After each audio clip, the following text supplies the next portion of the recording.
Os meninos de EJA têm uma particularidade, você tem que trazer o material de trabalho com muito cuidado.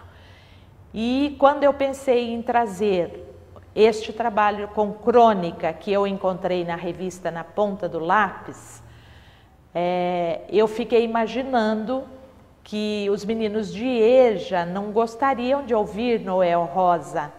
O repertório deles é outro. E, para minha surpresa, a aceitação do grupo foi imensa, tanto com relação ao compositor, como com relação às canções que eles ouviram aqui, admiraram e ficaram encantados com a biografia do Noel e quiseram saber mais e mais. E a partir das letras que eu trouxe para eles trabalharem, a gente foi aos poucos transformando em crônica.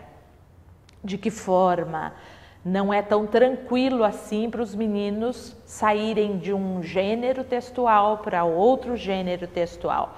Então nós usamos como modelo uma crônica escrita e publicada Na Ponta do Lápis, escrita pelo Luiz Gurgel, e eles se divertiram demais, me surpreenderam, porque eles riam, se indignavam do processo de escrita da crônica e do processo de escrita da canção. Fomos estabelecendo algumas semelhanças e algumas diferenças.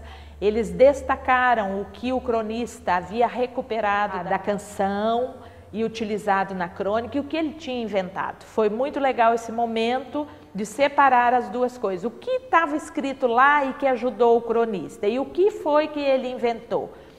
E eles perceberam que podiam também fazer o mesmo a partir de uma letra de canção, eles escreverem uma história. Aí eu disse para eles, é difícil começar? Muito difícil começar, então nós vamos começar juntos. E ensaiamos uns 4 ou 5 inícios de crônica e que vinham muito em tom de relato. E aí eu dizia para eles, mas tem o tom da prosa, da conversa fiada, da conversa jogada fora, é assim que você conversa com seu amigo no bar? E aí eles foram pegando o tom da conversa. Esse tom de conversa foi mais fácil do que eu imaginava por conta das crônicas que eles haviam lido anteriormente comigo e trabalhado em sala de aula, e por conta da atenção que a gente chamou para o tipo de linguagem que era utilizado pelos cronistas conhecidos. E as primeiras produções vinham mais frágeis e lacunadas, faltavam dados, e eu ficava implicada, eu quero saber mais, esse trecho me disse isso, mas eu quero saber mais. E eu ia perguntando e devolvendo o texto para eles, e neste vai e vem eles iam complementando, e para nós leitores o texto ia ficando mais interessante e para eles também.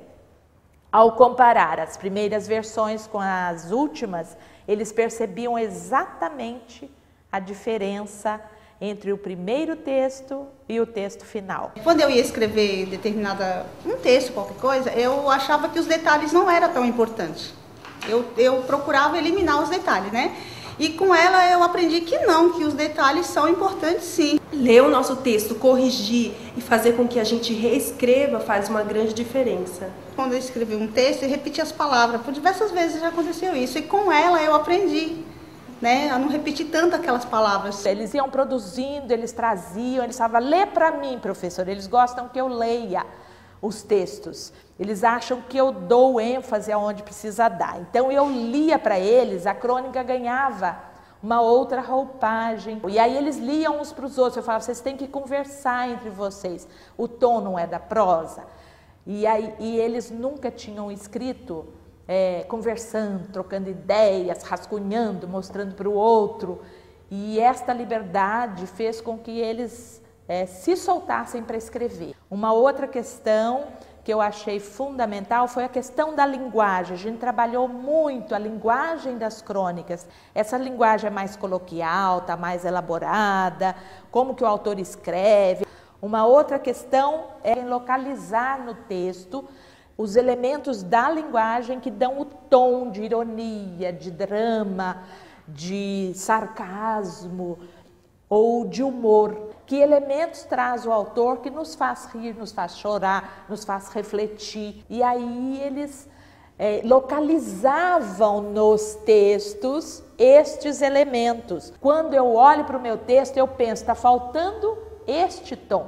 Aí eu dizia, você falou de uma briga num bar, mas está faltando elementos para deixar essa briga mais animada. E aí eles iam trazendo elementos que eles já haviam trabalhado em crônicas anteriores ou em outros gêneros textuais. Eu consegui transformar uma música super descontraída, engraçada, num tom mais dramático. Pelo Noel andar muito à noite, ser das noitadas, como um bom boêmio, um bom carioca, eu fiquei indagando, será que realmente foi a noitada o que fazia ele tão bem, que levou ele à morte? Até mesmo cigarro, ou o fato da mãe dele ter deixado ele uma noite inteira nu, entendeu? Sem as roupas, tentando protegê-lo. E aí me coube a pergunta, será que a mãe do Noel não provocou a morte dele?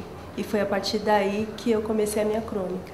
Eles viram a velha contrabandista do Stanislau Ponte Preta e se divertiram à beça. Deram muita risada com o Moacir Scliar, que tem um tom mais poético, mais reflexivo, mas na crônica A Cobrança ele traz o pitoresco também. Eles leram Machado de Assis, uma crônica chamada Bons Dias. É uma crônica mais séria, irônica, como é o estilo do Machado, mas que foi recebida pelo grupo com muito carinho e muita seriedade.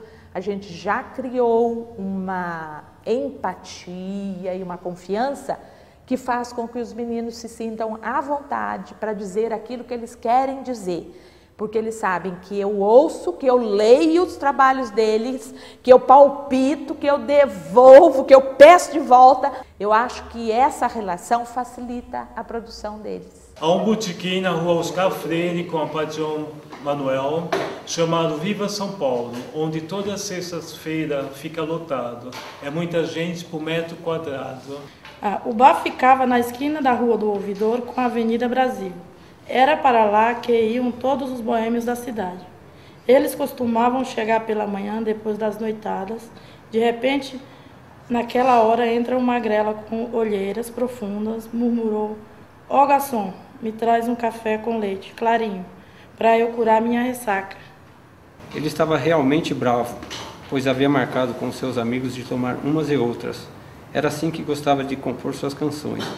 Porém, não estava encontrando suas roupas. Sua mãe a escondeu, pois ele vivia chegando muito tarde.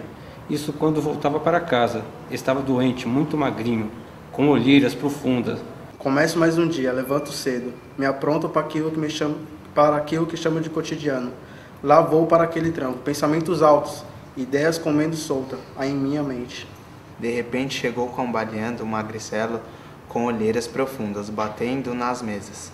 Ao se sentar, já foi pedindo assim, que viu o garçom: "Me vê uma boa média, que não seja de ontem, um pão na chapa com bastante manteiga e um copo de pinga com bastante limão."